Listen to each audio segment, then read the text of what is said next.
Halo Sobat Misteri, jumpa lagi bersama saya Andi Jogja dalam tayangan Jejak Misteri Sejarah dan Budaya.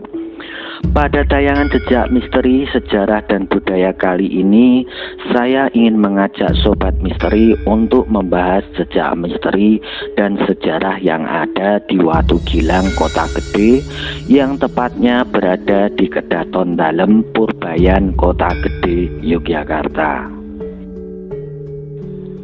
Tapi sebelumnya jangan lupa tekan like, subscribe, serta tombol loncengnya agar Sobat Misteri bisa mendapatkan konten-konten jejak misteri, sejarah, dan budaya yang menarik serta terbaru pastinya. Kota Gede Yogyakarta banyak sekali menyimpan sebuah kekayaan budaya dan sejarahnya. Serta tak bisa kita pungkiri bahwa di Kota Gede pun banyak sekali ditemukan situs-situs, petilasan, dan artefak peninggalan budaya dan sejarah yang sangat beraneka ragam, serta memiliki nilai-nilai yang sangat tinggi. Masing-masing peninggalan sejarah tersebut memiliki banyak legenda, hikayat, maupun mitosnya yang beredar di tengah masyarakat. Dan salah satu peninggalan budaya serta sejarah tersebut adalah sebuah batu singgasana Panembahan Senopati yang berada di Kedaton Dalem, Purbayan, Kota Gede, yang biasa dikenal dengan nama Watu atau Selo Gilang Mataram, Kota Gede. Situs batu atau Selo Gilang yang berada di Kedaton Dalem, Kota Gede ini adalah merupakan peninggalan dari zaman Mataram Islam Kota Gede pada tahun 1586 Masehi, dan lokasi Kedaton Dalem Kota Gede ini letaknya berjarak 300 meter di sebelah selatan dari makam para raja Mataram Kota Gede. Situs batu atau Selo Gilang ini berada tepat di tengah jalan yang menuju ke arah desa Singosaren dan tepat berada di sebelah selatan dari makam Hastorenggo. Saat kita memasuki pintu di sisi sebelah timur bangunan rumah yang berada di tengah jalan ini, maka kita akan melihat di dalam bangunan rumah tersebut terdapat pintu utama untuk masuk ke dalam ruangan situs batu Gilang atau Selo Gilang, yang di sebelah selatan pintu tersebut terdapat 3 buah batu yang berwarna kekuningan dengan ukuran yang berbeda-beda, dan batu tersebut biasa dikenal dengan nama batu atau watu gateng. Konon, menurut cerita yang ada, batu atau watu gateng ini dahulu merupakan sebuah batu yang biasa dipakai untuk bermain gateng oleh putra Panembahan Senopati yang bernama Raden Ronggo. Putra Panembahan Senopati yang bernama Raden Ronggo ini dari kecil memang sudah dikenal sangat sakti mandraguna, dan salah satu bukti dari kesaktian Raden Ronggo sendiri dapat terlihat dari bekas lubang kecil yang ada di batu gateng ini, yang merupakan bekas akibat dari tusukan jari dari Raden Ronggo. Sedangkan di sebelah utara pintu utama Kedaton Dalem Kota Gede terdapat satu buah batu gentong yang terbuat dari batu hitam yang letaknya di atas batu yang berbentuk kotak. Batu atau watu gentong ini merupakan sebuah tempat untuk menyimpan air yang biasa digunakan untuk mensucikan diri atau berwudu oleh Ki Juru Mertani dan Ki Ageng Giring, yang keduanya merupakan seorang penasehat dari Panembahan Senopati. Ketika kita masuk ke dalam pintu utama yang ada di dalam kedaton dalam kota gede, yang di kanan kirinya diapit oleh batu gateng dan batu gentong ini, maka kita akan melihat sebuah batu berbentuk persegi 4 dengan ukuran 2 kali 2 meter dengan tinggi sekitar 30 cm yang dikenal dengan nama batu gilang atau yang biasa oleh orang-orang Jawa disebut dengan nama selo gilang. Batu atau watu gilang yang biasa disebut dengan selo gilang ini merupakan batu andesit yang konon zaman dahulu didatangkan dari wilayah Lipuro atau yang sekarang dikenal dengan nama Bambang Lipuro, Bantul, Yogyakarta. Batu gilang atau selo gilang ini diyakini pada zaman kerajaan Mataram Islam merupakan sebuah batu singgasana dari Panembahan Senopati. Di atas permukaan batu atau selo gilang ini banyak sekali terdapat guratan-guratan tulisan huruf-huruf yang tidak jelas apa arti dan maksud dari tulisan guratan tersebut. Pada bagian sisi di sebelah timur batu atau selo gilang ini, di permukaannya terdapat sebuah cekungan yang berukuran sebesar kepala orang dewasa.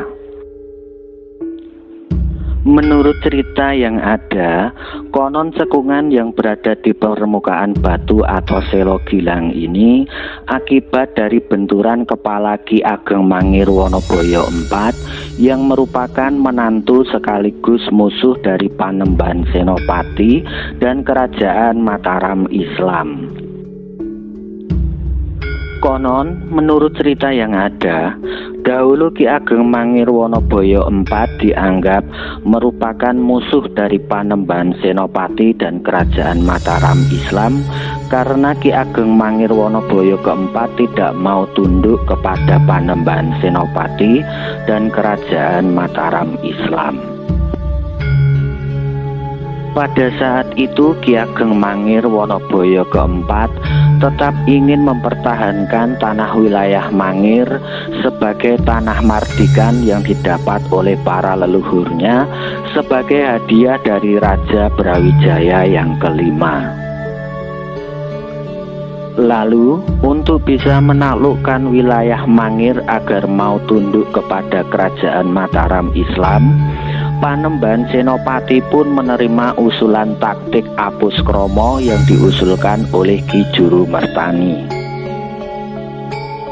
Taktik Apus Kromo ini adalah taktik dengan cara mengirimkan Roro Pambayun putri Panembahan Senopati untuk menjadi seorang penari tayub yang bertugas untuk memikat hati dan menikah dengan Ki Ageng Mangir Wonoboyo keempat. Dan agar penyamaran Roro Pambayun tidak diketahui oleh Ki Ageng Mangir Wonoboyo IV, maka Ki Ageng Pemanahan pun memberikan bekal cucunya dengan pusaka tusuk konde dari Ki Ageng Giring. Setelah Ki Ageng Mangir Wonoboyo keempat terpikat hatinya dan menikahi Putri Roro Pambayun, lalu Putri Roro Pambayun pun menceritakan tentang jati dirinya yang sebenarnya dan meminta Ki Ageng Mangir Wonoboyo keempat untuk menghadap dan sungkem bekti kepada Panembahan Senopati sebagai ayah mertuanya. Dan karena begitu besar rasa cintanya Ki Ageng Mangir Wonoboyo keempat kepada Putri Roro Pambayun, maka Ki Ageng Mangir pun menyetujui permintaan dari istrinya tersebut. Sesampainya di Keraton Mataram Kota Gede, Ki Ageng Mangir Wonoboyo keempat pun dilarang masuk ke dalam Keraton Mataram oleh para prajurit Mataram. Karena Ki Ageng Mangir Wonoboyo keempat masih membawa senjatanya tombak Ki Baru Kelinting yang terkenal sakti dan mandraguna. Dan atas dasar etika kerajaan yang melarang membawa senjata saat pisowanan menghadap raja, Maka Ki Ageng Mangir Wonoboyo keempat pun akhirnya meletakkan dan menitipkan senjatanya kepada prajurit pengawal Keraton Mataram untuk menghadap dan meminta restu kepada ayah mertuanya, yaitu Panembahan Senopati. Pada saat Ki Ageng Mangir Wonoboyo keempat sowan dan hendak melakukan sungkem sembah bekti terhadap Panembahan Senopati yang merupakan ayah mertua dari istrinya Putri Roro Pambayun, kepala Ki Ageng Mangir Wonoboyo keempat pun oleh Panembahan Senopati kemudian dibenturkan ke batu atau selo gilang hingga pecah dan meninggal dunia. Jenazah Ki Ageng Mangir Wonoboyo keempat yang merupakan menantu dari Panembahan Senopati ini pun dimakamkan di Komplek Makam Mataram Kota Gede.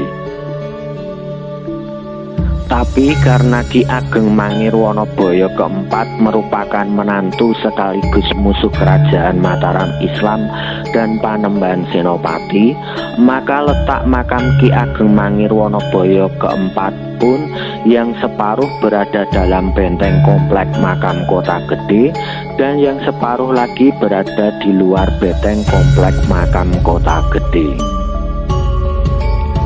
Letak makam Ki Ageng Mangir Wonoboyo keempat ini dijadikan sebagai simbol bahwa Ki Ageng Mangir Wonoboyo keempat adalah menantu sekaligus juga merupakan musuh dari Panembahan Senopati.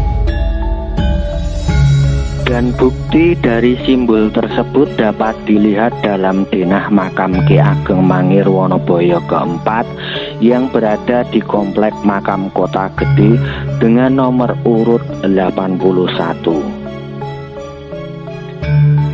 Sedangkan Putri Roro Pambayun sejak Ki Ageng Mangir Wonoboyo keempat meninggal oleh Panembahan Senopati dititipkan kepada Ki Ageng Karanglo yang berada di Karangturi yang berjarak sekitar 2 km sebelah timur Kota Gede hingga akhir hayatnya.